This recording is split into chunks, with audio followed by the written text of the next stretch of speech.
So you want to get invited to the parties, but Jeffrey goes out every week. He goes to the nightclubs, the raves, and the after parties. He starts drinking and taking a variety of drugs at 9 p.m. and then he doesn't stop up until sometimes 6 to 7 a.m. Jeffrey is the kind of guy who's still in the club as it closes down. That's so f***ing sad. What the f***?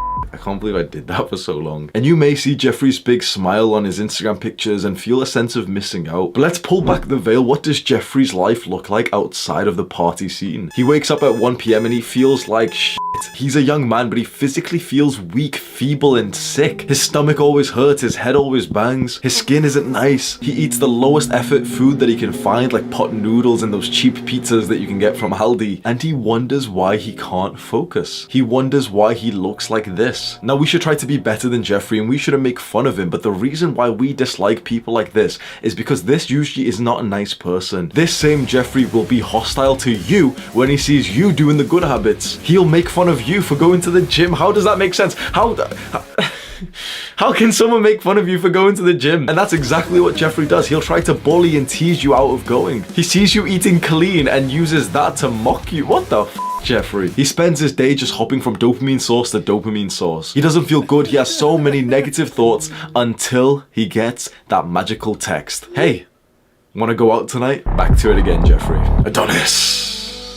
You spot Adonis out in the wild. It's a rare sight seeing him. What is he doing? He's just sat there, meditating. Oh, in a flash, you just see him whiz by. He's doing cardio, he's trying to get faster. He's impressing all of the women with how fast he can run. He's impressing all of the men with how fast he can run. But most importantly, he's impressing himself with how fast he can run. What a fantastic feeling this is. First thing in the morning and a feeling of accomplishment already. What's Adonis gonna do next after that vigorous exercise? Wait, what? That was just his warm-up. Next, you see Adonis actually start his workout for the day. You hear iron and steel bang against the floor. The entire tribe notices Adonis is at work. Pumped up, he looks magnificent. And now it's time to take down the mighty boar. Everyone in the tribe's heart beats fast. We need Adonis to take down this boar. We will all go hungry if he doesn't. Tusk in hand, Adonis battles and risks his life for the tribe. A great puff of smoke covers him and then he emerges. He's done it. We will feast again tonight. That is fun for Adonis. That is a wholesome, healthy day. That is not fueled by pleasure or instant gratification. We can't help but look up to someone like Adonis.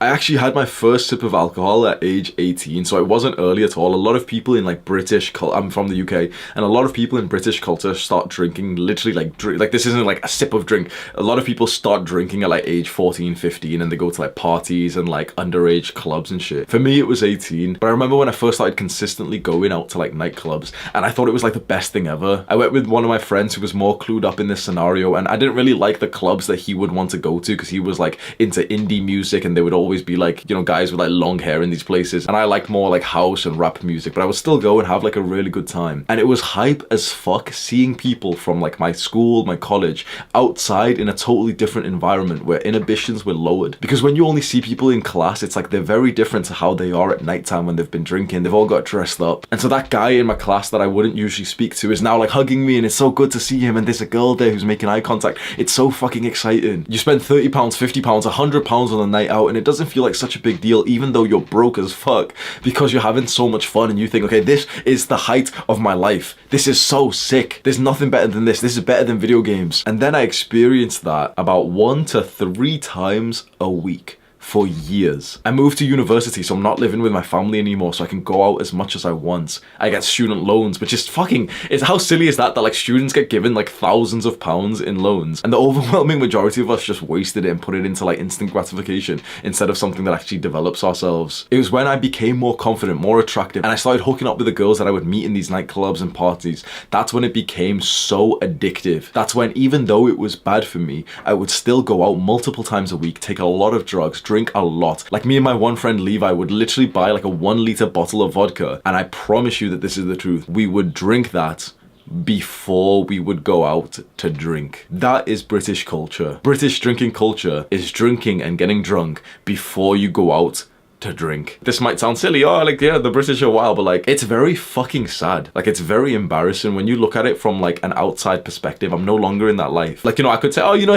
have fun. Like, everyone's gonna tell you, you know, your 20s are the time to shut the fuck up. So your 20s are the time to have fun, bro. No, they are not. When you are young, everything you do compounds. The good decisions you make, the decisions that Adonis would make, the delayed gratification versus the bad decisions, the decisions that Jeffrey would make, the instant gratification. Every decision you make compounds. It influences your self-image and it becomes a habit, and it literally changes the trajectory of your life, positively or negatively. It's so easy to use this YOLO, you know, you only live once, and this carefree mindset to drive your future into the ground. But as long as you're having fun today because your 20s is the most, bro, no, it's not. If you're having the most fun parts of your life in your teenage years or your 20s, you've done something very wrong. If you think like your teenage years, your 20s are the best times of your life, you do realize who's telling you like the 20s are the best part of your life, don't you? Jeffries, adult Jeffries, whoever you're thinking about who has said this to you, like, you know, the 20s are the best. I guarantee you right now, I know this is going to sound offensive, but I guarantee you right now, whoever you can think who has said this to you, your 20s are the best time of your life. Have fun, YOLO, like, don't think about the future.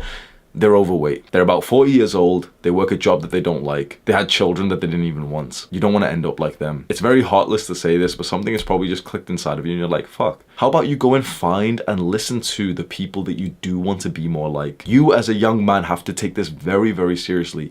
Be aware of the people that you listen to. And this is so weird because your teachers might not be the right people. Your parents might not be the right people. You need to find the exact kind of person that you look up to, that you want to be like, and listen to what they say. If you want to be an athlete, if you're really, really training a sport right now, go and look at the top athlete in your sport. Read their biographies, watch their interviews, and see how they speak about like just having fun and partying. You'll see that they'll barely speak about it because they're so focused on their craft. If you want to be a successful entrepreneur, go and watch podcasts and videos by them. And one thing that they almost always say is that you have to sacrifice some pleasure. You can't be like the Jeffries who just want to experience more and more fun, more fun. And this is usually where people will try to argue with you and say, no, but you know, you're like a life without fun is not worth living. Like, you've got to have some fun. You've got to have some entertainment. And that's true. You should have a life of fun and joy. But wouldn't the best case scenario be to find that fun and joy in your craft, in something that makes you healthier? Why is it that the Jeffries of the world think fun and joy equals being unhealthy? Why is it that the Adonises of the world see fun and joy as being healthy? You need to rewire your brain and take a big step back from the things that make you into a worse person, the things that literally reduce your health. You see people going out experiencing literal sleep deprivation, substance abuse, and they say, no, but you've got to have fun in your life. That's fun for you. Lowering your future potential is fun for you. They're nothing like us. Scroll down right now and click on the subscribe button underneath this video. Do the hard work, especially when you don't feel like it. Mwah.